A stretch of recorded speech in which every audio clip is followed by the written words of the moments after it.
Bismillahirrahmanirrahim. Assalamualaikum warahmatullahi wabarakatuh. Hamdan wa syukran lillah. Baik teman-teman kelas 7, pada kesempatan ini Pak Wisnu akan menerangkan tentang tanda baca dalam Al-Quran. Tapi sebelum masuk ke pembahasan, alangkah baiknya kita mencari tahu dulu sejarah tentang diberlakukannya tanda baca dalam Al-Quran. Karena pada zaman Rasulullah dan Khulafaur Rasyidin, Al-Quran itu tidak bertitik dan bersyakal seperti Al-Quran yang ada di depan kita sekarang ini.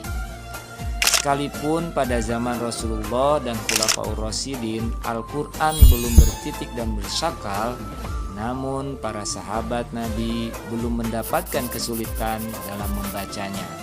Tetapi setelah wilayah Islam meluas dan pengikutnya semakin banyak, dikhawatirkan akan terjadi banyak kesalahan dalam cara membacanya. Pada zaman Khalifah Abu Bakar, Al-Quran sudah terhimpun dalam satu mushaf, walaupun antara mushaf satu dengan yang lainnya berbeda.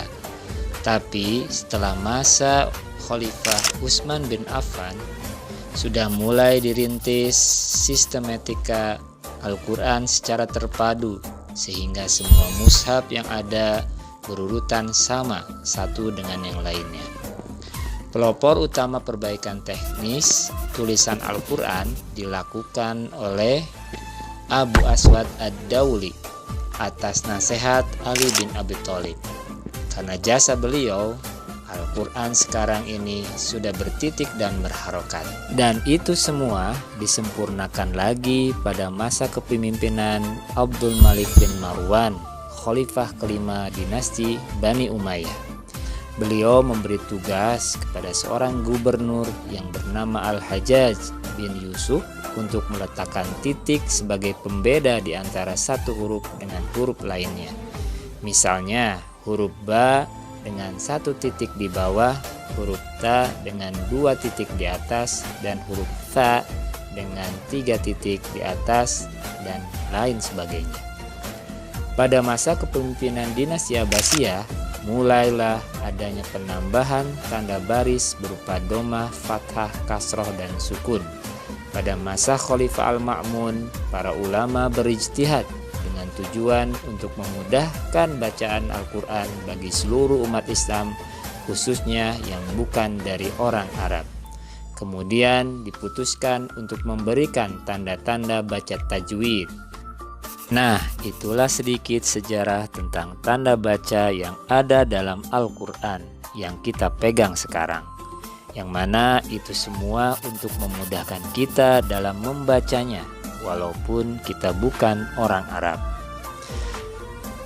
Baik teman-teman, tanda baca dalam Al-Quran itu banyak sekali. Pada kesempatan ini, Pak Wisnu hanya menerangkan beberapa tanda baca saja, yaitu macam-macam harokat. Harokat yang pertama adalah fathah. Harokat ini berada di atas huruf hijaiyah yang melambangkan fonem A.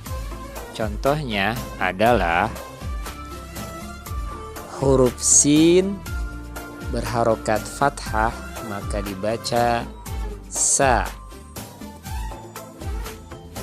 Adapun harokat yang kedua adalah kasroh.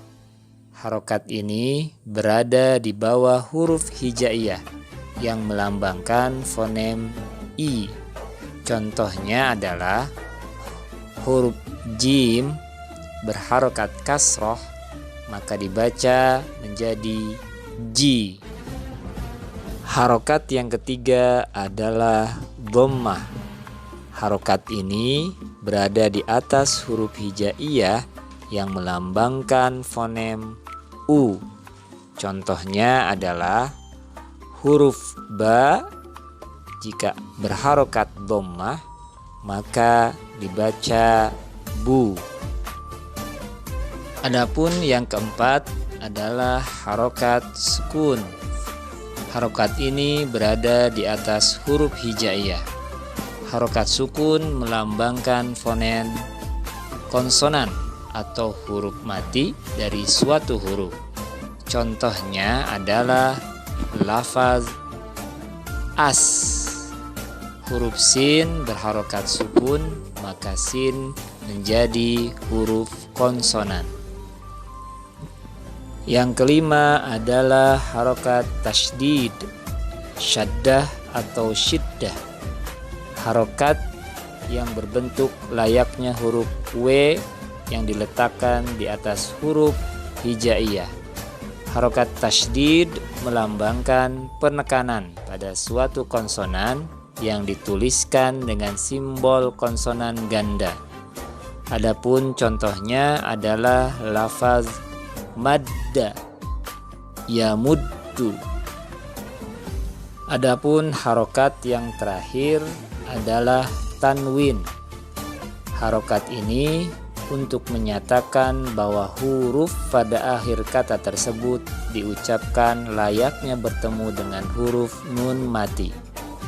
Contohnya adalah lafaz an, in, un.